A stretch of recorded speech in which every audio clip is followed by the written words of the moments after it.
Hey there, hello and welcome. It is Madeline here, and tonight I am revealing step 7 to heal anxiety, depression, and stress naturally.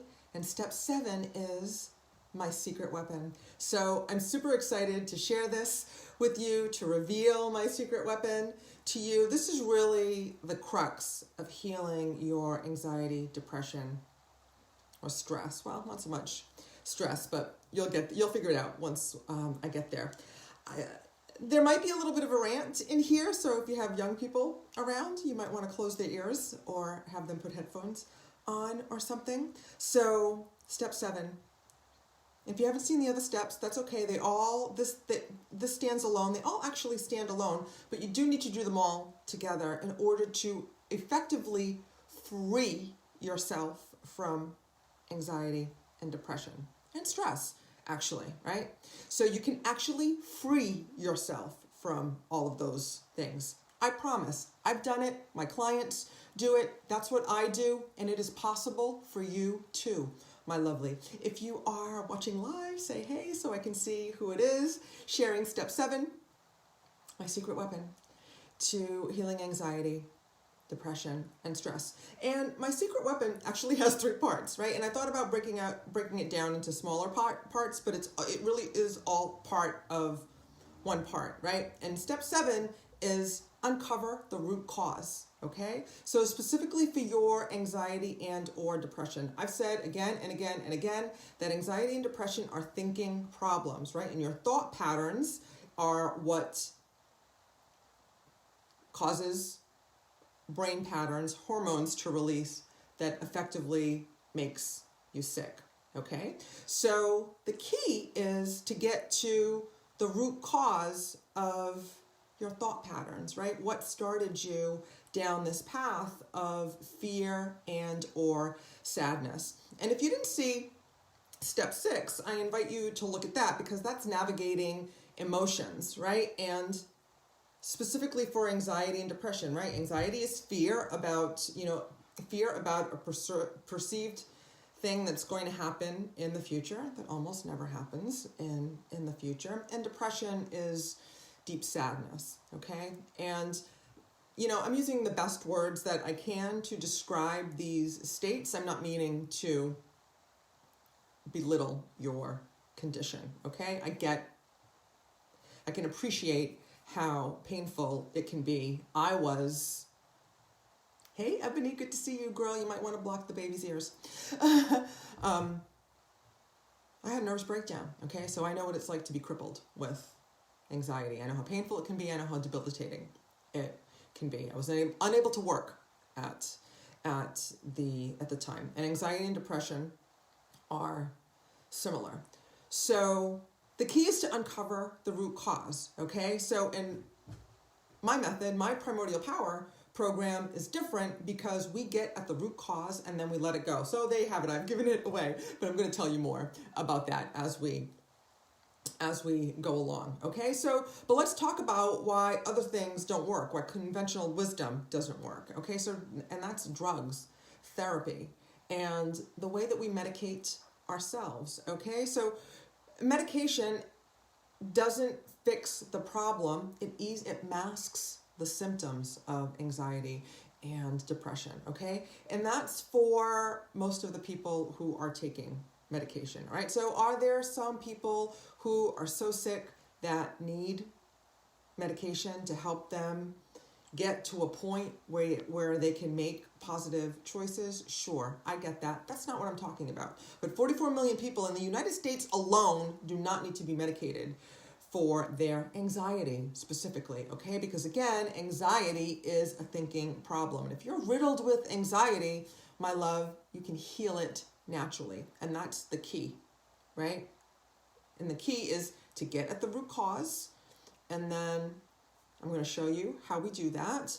And then once you eliminate that, then from that place, you can start installing positive habits and behavior. But before we go there, right, so I want to talk about why other things don't work.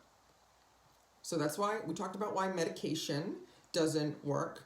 And then there is talk therapy. Okay, so I went to therapy for a little bit, a year or so, and I get how it can feel good to have someone to talk to and listen, but it's effectively ineffective because therapy keeps you at the level of the problem, if that makes sense, right? And then the unconscious mind doesn't know the difference between I'm talking about it and I'm reliving it, so it relives it all over again. Okay, so again, therapy, traditional talk therapy, keeps you at the level of the problem, doesn't allow you to heal your anxiety or depression. And it was Albert Einstein that said that we can't solve a problem from the same thinking that started it. Okay, so reliving at like why something happened doesn't matter. Okay, the only thing that matters is what the root cause is and your willingness, to let it go. Okay, so if you're in therapy and it feels good to you, that's great. But I have people, one of my clients said to me, just last night, we were on the phone and she said to me, Madeline, the year that I've been working with you has been more effective than years and years and years of therapy. And, I get that from, people who call me for a breakthrough call, and the 1 hour that we spend on the phone is more effective than years of therapy. And I don't say that to brag. I want you to know that it's not you, that if you're doing this conventional stuff, the medication, the therapy, it's not your fault that it's not working. It doesn't work. Okay, it doesn't work, and traditional medicine doesn't know any better, sadly. So, and I'm going to get to what does work, but before that, I also want to touch upon, and then there's the way that we medicate ourselves, right? With alcohol, TV, food, shopping, okay? The thing, scrolling on social media, Netflix, the things that we do to make ourselves feel better, to numb the pain, okay? I used to do all of these things, okay? Food was my drug of choice, so I'm not pointing fingers, I get it. And then that doesn't help. It does help you numb the pain for a little while, and then you feel bad because you're drinking at night. You're watching too much TV when you should be doing other things, like watching content like this so you can grow and heal. And then if you're eating, right, and you're like most of us, you just look at a cupcake and you put the pounds on, and then you feel bad that you ate the pizza, the cookie, and the chips. Those were my drugs of choice: pizza, cookie, cake, and chips. And then there's shopping. Aloha, Robert. Aloha, my love.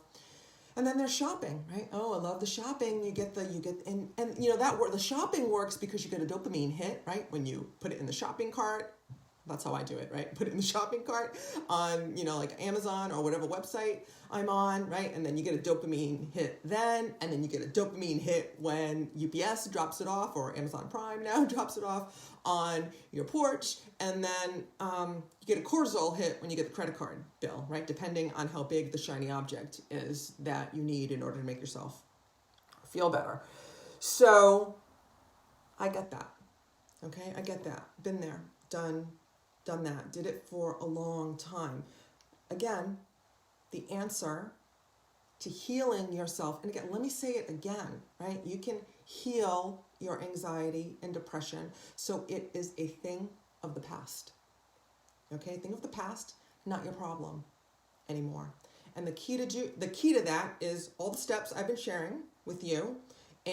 But I get that if you're so sick with depression and anxiety, you can't implement these steps. I'm getting ahead of myself. You can't implement these steps on your own.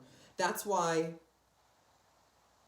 my program, I wasn't going to go here. Okay, but my program,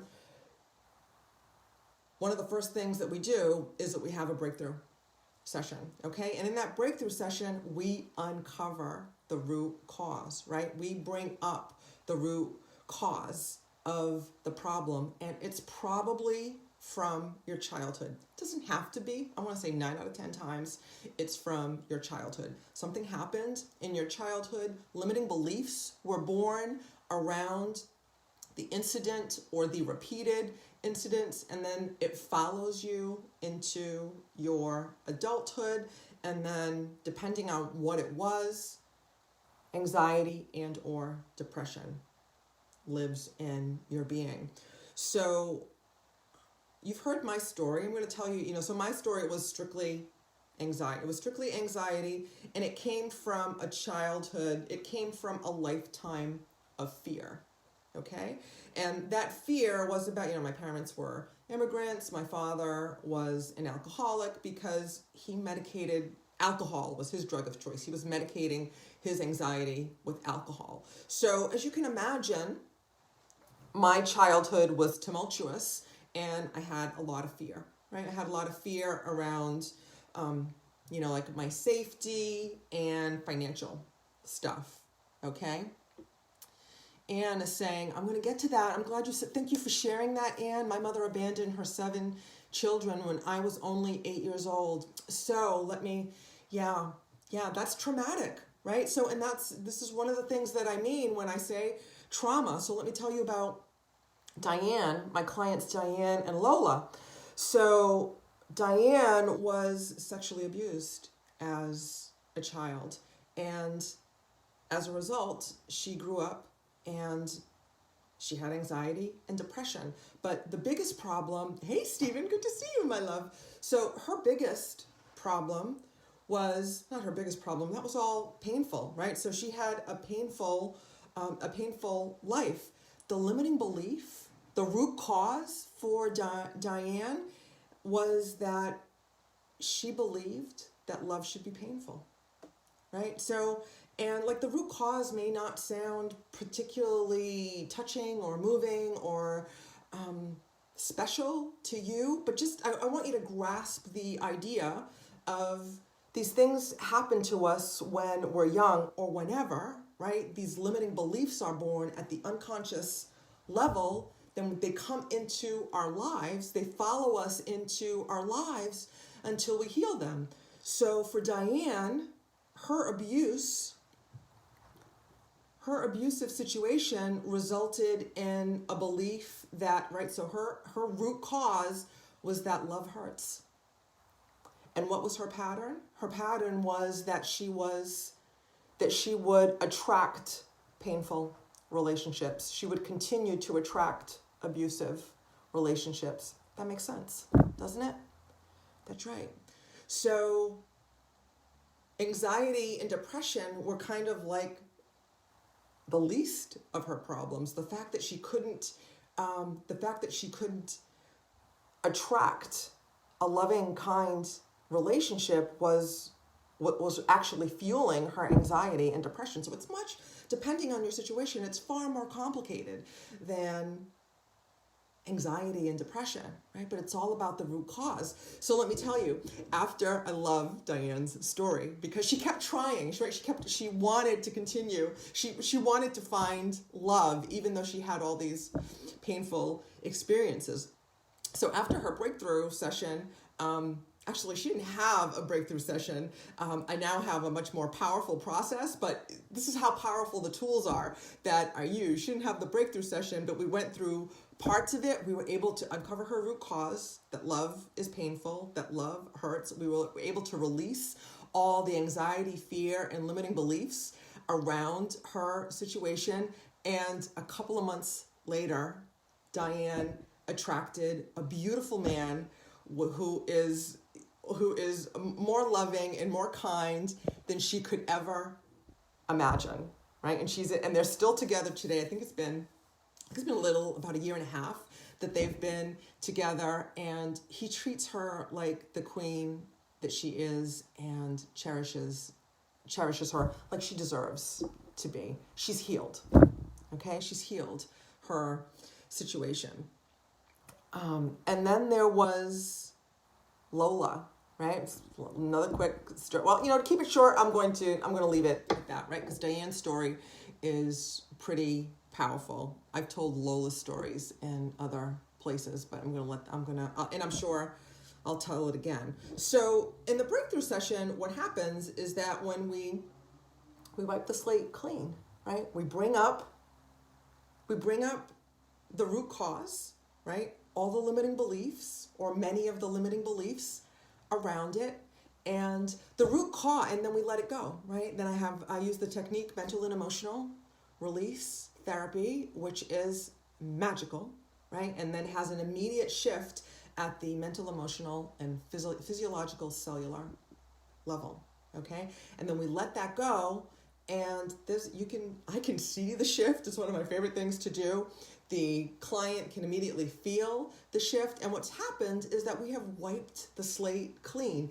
And then from that place, right, from that place where we've wiped the slate clean, then from there we can start to install new habits, new positive behaviors, new positive thought patterns. Okay, so back to the other steps, right, that I've been sharing with. This is the 7 steps, right? You probably know that you need to do all those things, right? That you need to get good sleep, that you need to eat clean food, that you need to take in healthy content, that you need connection with nature and other people in your life, that you need to exercise, right? That you need to manage and navigate your emotions, but you can't, right? You can't. You start and start, start and stop, because you've got all this emotional baggage that's fueling your anxiety and or depression. So when you have a process like the breakthrough session, or do release work like I'm referring to, like I use in my Primordial Power program, this is where you can get profound, massive change fast, okay? And then you can start living your life, right? You can start living your life, because you're feeling good again, and then you can do what you need to do. And unfortunately, Anne, if you're still listening or catching the replay, that, like, that's not, we've all got, I'm hard pressed to think of anyone off the top of my mind that doesn't have some kind of trauma in your childhood. And if you had, a relatively easy and, trauma-free childhood, then there's limiting beliefs and anxiety and depression and sadness and negative emotions that was born just about conforming to society and not being able to be who you are, because our generation was taught to conform and behave a certain way and act a certain way, do certain things and take a certain path, and now we're realizing that that doesn't serve us, right? And as a result of trying to force ourselves into the mold all our lives, now we're riddled with anxiety and depression. But the good news is that it is easily remedied, okay? We can let that shit go pretty quickly, pretty easily, pretty effortlessly, and then that's where the real work starts, right? That's where the real work starts, is where you have to start doing what you say you want to do. But that's a story for another day. Let me see if there's anything else that I wanted to share with you, right? So I think that's it, right? So if this is speaking to you, right, and this is in your call to do so, I invite you to schedule a breakthrough call with me, okay? And people have told me, we'll get on the phone, we'll talk about what's going on with you, and we'll see, of course, so we'll, I'll get back, let me finish, Anne, and then I'll get right back to you, my dear, right? So book a call, breakthrough call, MadelynCorrea.com/talk. We'll get on the phone, we'll see if I can help you, and we'll talk about what that would look like. And if I can't, I'll point you in another direction. If I can't, if I can't help you, or you just don't want my help after you learn what it looks like. But it still will be an amazing hour for you. It'll be the best time that you have spent working on yourself, guaranteed. And many of the people who have applied for a breakthrough call have said just that they, that 1 hour on the phone with me was more effective. They've had more breakthroughs than years of therapy. Okay. So Anne is saying, thank you for sharing. And I really appreciate you, that I'm having a difficult time with relationships since I don't feel lovable since she left us, she being mom. Of course you don't, right? And you already know what the root cause is, so it would be all that much easier to get at and let go. I invite you to book a breakthrough call with me, my dear, okay? So we can talk about my helping you. And then once you let that go, right? Once you let that go, then from that, you can start moving in the direction of your dreams, right? Of the life that you were meant to live, which is to be, do, and have everything that you want, right? Which is joyful, peaceful, calm, happy, right? What does it mean for you? So, yeah, so thank you for sharing your story. And I know that I could help you. I know that I could help you with that. But again, I invite you to book a breakthrough call, right? So if this is speaking to you, right? If this is speaking to you, I invite you to, right? Because it's not an accident that you're here. It's not a coincidence that you're here, that you just happen to stumble upon me, and I'm talking about what you need to hear today, okay? And that I get what you're going through. I appreciate what you're going through. If I haven't experienced it myself, I've probably worked with someone who has a similar situation. Sadly, these traumatic stories are not uncommon, okay? So again, if you're called to do so, I invite you to book a breakthrough call. Go to MadelynCorrea.com/talk and grab your spot, okay? And I'll put the link in the comments below as well to make it easier for you. And it's all over my page as well, if you can't find it for some reason, or private message me and I'll send you the link directly, okay? All right. Oh, so, and let me, if you're not in my private Facebook group, go join my private Facebook group, because there's some cool content in there, and the meditation challenge is in there, right? So there's 21 meditations that can help you start getting on the road to healing, happiness, joy, love, and success, okay? So I'll put the link to that in these, in the comments below as well. Let me know what questions you have. Hey, Mary, good to see you, beautiful. And all right, I hope that serves you. I'll look forward to seeing you again in the next video. There's going to be a bonus video tomorrow. Probably not tomorrow. People are too busy on Fridays, but there's going to be a bonus step as well, I think. So look for that. And if there's something that you'd like to learn about specifically, let me know and we'll talk about it. Okay? I'm here for you. So again, I hope this serves you. I'll look forward to seeing you in the next video. And until then, I will see you in the gap. Namaste. Peace and blessings to you.